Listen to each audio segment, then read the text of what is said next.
Manchester United started with the draw at Ipswich Town. 1-1 it finished in Ruben Amorim'S first game in charge. Jamie Carragher is here, and so too Gary Neville, who was watching on at the weekend from afar. Gary, what were your impressions? Were they positive after that first game?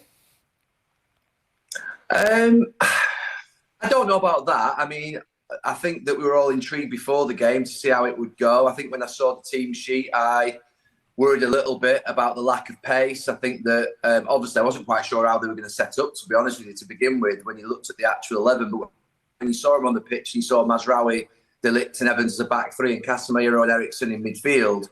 You know full well that five that are at the heart of the team there basically haven't got the pace or the energy, and they've got obviously quite a bit of age between them. So I was worried about how they were going to keep compact and pushing up the pitch and keep that high energy game. And United started well, obviously, but they fell back in a little bit to sort of how they've been recently in the previous months. As the game went on, I thought Ipswich were the better team in the first half, and I think that he obviously used the players that he'd been working with most in the training that hadn't been away with internationals, and that obviously reflected the fact that the team he picked. But I think moving forward, you'll see a lot stronger performance level when obviously the players who are, I think, probably higher energy and younger come into that 11.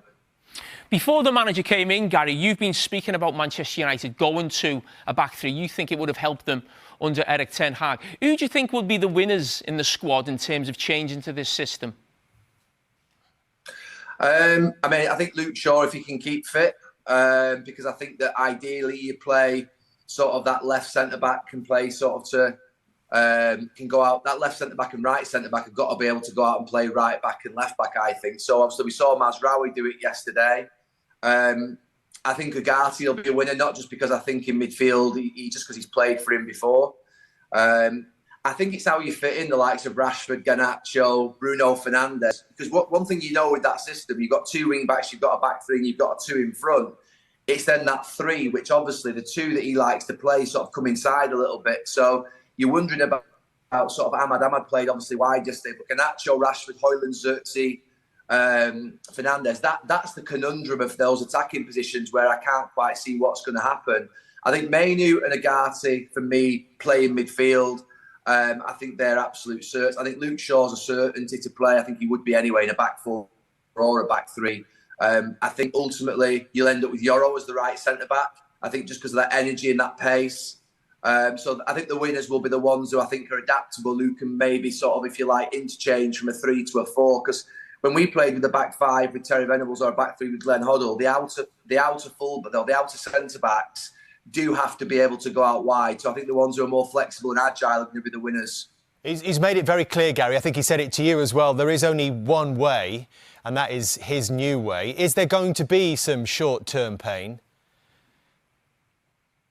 I mean, I think that will have hit him straight away when he saw that performance. I mean, at the end of the game, we saw the stat that was put on us in the post-match from Sky, where it showed that United ran 102k, which I think was obviously pretty low. The lack of energy. I mean, he said to me in the interview on Thursday that the one thing that he wants to change straight away is the athleticism of this team and the athleticism of the squad. I don't think he was just referring there to getting them fitter. I think he was actually referring to actually them just running more. I spoke to him about his Sporting Lisbon team and the fact that they were just a high-energy team. They were all absolute sort of dogs when they were out of possession. And you look at that Manchester United team, they haven't got good standards out of possession, whether that's, you know, whether that's in the last 6 months or whether that's in the last 2 years. They just don't have the level of work that the teams in the league seem to have. And that yesterday was apparent again. So I think there is a real issue that's obviously Ruben Amorim at the end of that game will know a lot more than he would have done before the game in respect of just looking at the lack of energy in that team compared to what he would ordinarily have expected back in Portugal with the team he managed. Looking at Marcus Rashford, he decided to go with him the Bruno Fernandes position, either side of the central midfield players. But what do managers want? They want this man to go in here. As it comes across, see where the space is. Two central midfield players have dived in. Ruben Amorim mentioned Johnny Evans after the game. He wants him to go in there and go and press and get after the opposition 10. So we run it on from there, and this is where Ipswich get their first real chance of the game. But again, the space either side of the central midfield players. You actually see, look at Amorim there, he's not happy at all. Frustrated, but it's early days for Manchester United getting used to a new system. He will like, but he still had to pass on instructions. So you see, Ipswich now, they play it back. Look at Casemiro.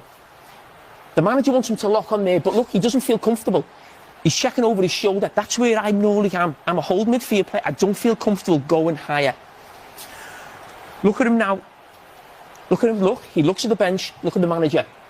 Look at Ruben Amorim here, imploring Casemiro, go higher, be aggressive. This is what I want. Look at him, go. So you go in here. Look, he's still not quite sure, but the manager's told him, go lock onto the centre midfield player. You and Eriksen go. And then what happens? This is where it works what he wants. Johnny Evans is pushed in here. Mazraoui is pushed in there on that play. This is what he wants. We can see this early on, so they've got it wrong on the first clip, but this is them getting it right. Casemiro doesn't feel comfortable. Eriksen probably doesn't feel comfortable in that position. But this, in these early stages, these are the things we can see what Ruben Amorim wants. And as the ball now comes here, there's Johnny Evans, there's your left-sided centre-back and your back three. Probably wondering what he's doing up there. Exactly, and there's Casemiro, you're holding central midfield player there. But you can see in that clip, that is what Ruben Amorim wants in terms of the team. You could see how frustrated he was on the first clip and the difference on the